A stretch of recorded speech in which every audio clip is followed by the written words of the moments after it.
सभी को नमस्कार।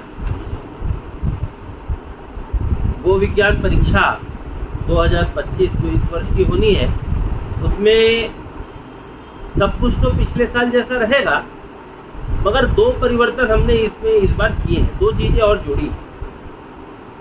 एक तो परीक्षा के साथ साथ किचन गार्डन का विषय हमने जोड़ा है, और दो पत्र गो माता के नाम, ऐसा दो अभियान भी हमने इस परीक्षा में लिया। तो सर्वप्रथम जो हमारा विषय है कि भाई 50 नंबर का पेपर होना है। 50 नंबर के पेपर में 40 नंबर का लिखित परीक्षा होगी, 40 नंबर की लिखित परीक्षा होगी। 7 नंबर जो हम दे रहे हैं, वो 7 नंबर हम किचन गार्डन को लेकर देंगे, बोनस का प्रोजेक्ट है। और 3 नंबर हम इस परीक्षा में देंगे दो पत्र गौ माता के नाम, इस पर हम देने वाले। तो कैसा रहेगा, किस प्रकार का रहेगा? तो जो किचन गार्डन है, किचन गार्डन या छत पर बागवानी, शाक वाटिका का जो निर्माण करना है, हम सब जान रहे हैं कि बाजार से हमको जो सब्जियां मिल रही है वो कितनी जहरीली सब्जी है, कितने ज्यादा रसायन पेस्टिसाइड उसमें डला हुआ है, और रोज उन सब्जियों को खाकर हमारा शरीर की क्या हालत हो रही है। और इन पेस्टिसाइड के कारण ही लगातार घर घर बीपी है, शुगर है, थायराइड है, या किडनी खराब हो रही है, कैंसर जैसे घातक बीमारियां हो रही है। तो क्यों ना हम सब्जियां घर पर उगाएं, अच्छी हेल्दी सब्जियां भी मिलेगी और कुछ हमारा पैसा भी बचेगा। आज अगर एक घर में प्रतिदिन 50 रुपए की सब्जी खरीदता है और हम घर में किचन गार्डन तैयार करते हैं, तो कहीं ना कहीं 1500 रुपए महीना की हमारी बचत होती है। और 1500 रुपए महीना सब्जी का बचाते हैं और 1000 रुपए महीना हम दवाइयों को बचाते हैं, तो 2500 रुपया महीना हमारा बचता है। किचन गार्डन कैसे बनाना? तो कोई बहुत बड़ा तामझाम और बहुत बड़ा खर्च करने वाला विषय नहीं है। बाजार में कैरी बैग आता है, ब्लैक कलर का बड़ा बड़ा कैरी बैग आता है। उस कैरी बैग में 50% गोबर का खाद और 50% मट्टी, ये हमको लेना है। मट्टी अच्छी रहनी चाहिए, इसका ध्यान रखना है। 50% थोड़ा सा नारियल का जो बूच रहता है, नारियल का जो बूच थोड़ा सा वो डाले, ताकि वो पानी को एब्जॉर्ब करके रखे। तो ऐसा करीब इतना बड़ा बड़ा पॉली बैग हम ले लिए, ब्लैक कलर का आता है, 1 रुपए 2 रुपए के आसपास में आएगा, और उसमें हम मट्टी और आधा गोबर का खाद और थोड़ा सा नारियल का जो बूच है वो डाल दें, तो ये हमारा तैयार हो गया। अब मौसम के हिसाब से जो भी सब्जियां हमको ठीक लगती है, जो भी सब्जी हम खाना चाहते हैं, उन सब्जियों के बीज हम उसमें लगा दें।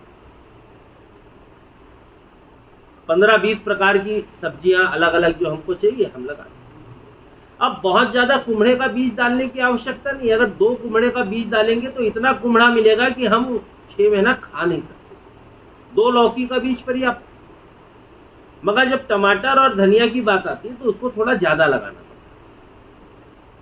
तो किचन गार्डन में एक पक्ष हो गया सब्जियों का, बाजार में बीज आसानी से उपलब्ध हो जाते हैं। प्रयास करें कि देसी बीज ले, ना मिल पाए तो हाइब्रिड भी चलेगा, मगर प्रयास होना चाहिए कि देसी बीज हम प्राप्त करें। हर शहर में, हर स्थान में जो बीज दुकान है, वहां से आपको देसी बीज निश्चित रूप से प्राप्त हो जाए। तो एक हो गया कि हम सब्जियों के लगाएं। दूसरा, कुछ फलों के भी हम लगा सकते हैं, जो छत पर हो सकता है या छत पे बाड़ी में हो सकता है। तो केले के पेड़ आते हैं, पपीता का पेड़ हो गया, फिर नींबू हो गया। तो जो रोजमर्रा में जिस प्रकार की चीजें हमको लगती है, अनार का पेड़ छोटा होता है, हम लगा सकते हैं। तो ऐसे जो छोटे छोटे पेड़ होते हैं, कुछ हाइब्रिड पेड़ आ गए आजकल, ज्यादा हाइट नहीं होती, हाइट कम होती है और कम हाइट में फल देते हैं। ऐसे काफी सारे हाइब्रिड प्लांट आ गए, हम वो भी लगा सकते हैं। ठीक है, भले वो हाइब्रिड है, मगर कम से कम ऑर्गेनिक तो है, चीज तो आपको अच्छी मिल रही है। आम का पेड़ छोटा सा ऊंचाई होगा, मगर आम आपको भरपूर देगा। चीकू का पेड़ छोटा सा रहेगा, भरपूर देगा। आज आप ये सोचिए, जो सेब हम खाते हैं, हेल्दी सेब बोलकर जो हम खाते हैं, वो सेब कश्मीर से यहाँ आते तक उसको 20 दिन लगता है।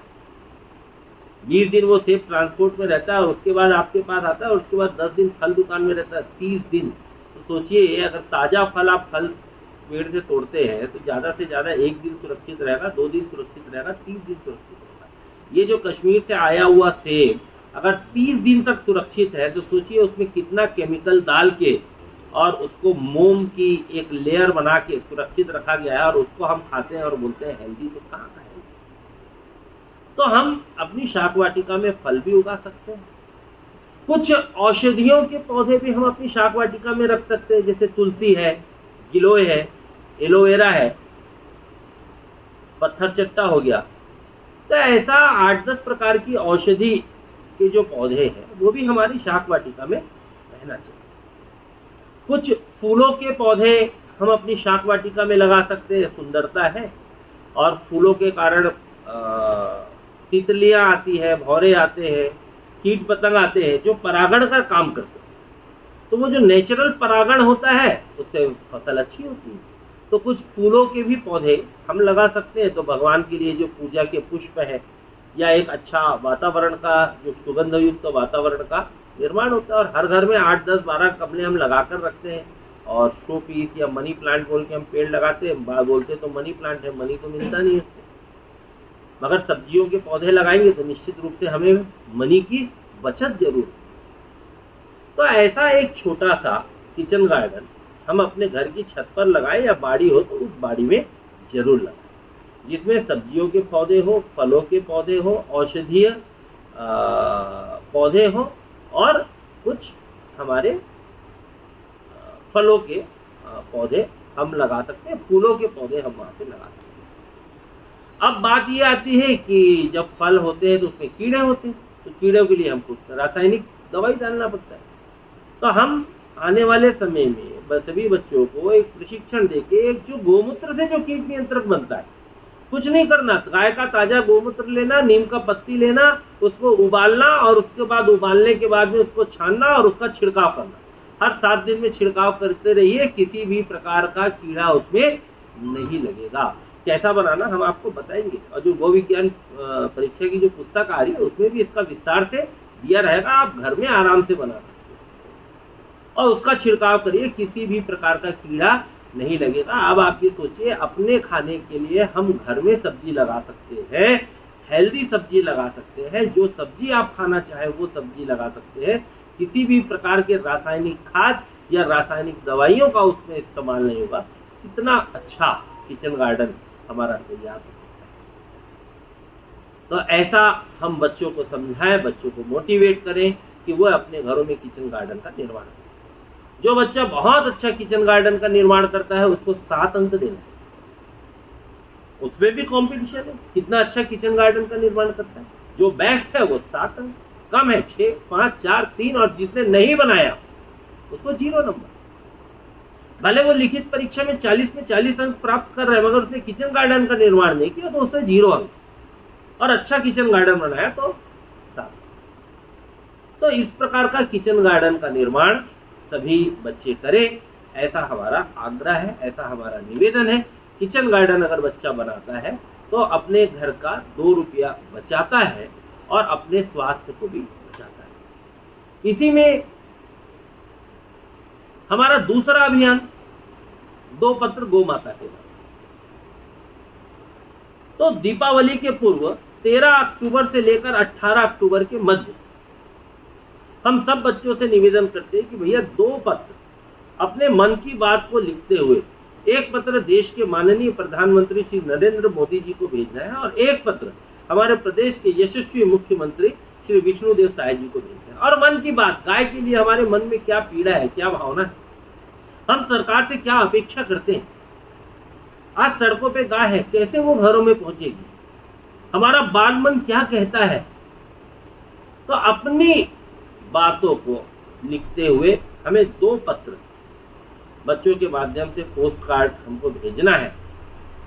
और जो बच्चा बहुत अच्छा पोस्ट कार्ड वो करता है उसको 3 अंक इसमें प्रदान करेंगे, किसी को 2, किसी को 1, और जो पोस्ट कार्ड नहीं भेजेगा ऐसे बच्चों को 0 अंक इसमें प्रदान किया जाएगा। तो इस प्रकार इस साल के गौ विज्ञान परीक्षा में हमने 2 प्रोजेक्ट साथ में जोड़े। एक प्रोजेक्ट किचन गार्डन का और दूसरा प्रोजेक्ट 2 पत्र गौ माता के नाम। तो आप सभी से मैं निवेदन करता हूँ कि ज़्यादा से ज़्यादा बच्चों को इस विषय पे समझाइए, इस विषय पे बताइए और सभी बच्चे अपने घरों में किचन गार्डन का निर्माण करें। बारिश का समय है, अतिरिक्त पानी डालने की आवश्यकता नहीं है। गोबर का खाद कहीं पे भी उपलब्ध हो जाएगा। कीट नियंत्रक बनाने के लिए गोमूत्र कहीं पे भी उनको उपलब्ध हो जाएगा। नहीं उपलब्ध हो पाएगा, हमारे कार्यकर्ता से बात करिए, वो आपको उपलब्ध कराएंगे और बहुत अच्छा किचन गार्डन हम अपने घर में तैयार करके अपने और अपने परिवार का स्वास्थ्य बचाएं। ये मैं आपसे निवेदन करता हूँ। तो इस बार के इस गो विज्ञान परीक्षा में ये दोनों प्रोजेक्ट में हम लगे और 10 नंबर बच्चों को इसी प्रोजेक्ट के माध्यम से प्रदान किया जाएगा। तो जो भी विद्यालय के या महाविद्यालय के या विश्वविद्यालय के गौ विज्ञान परीक्षा प्रभारी हैं, वे इस विषय पे विशेष ध्यान देंगे, विशेष चिंता करेंगे, ऐसा मेरा आग्रह है। जय गौ माता।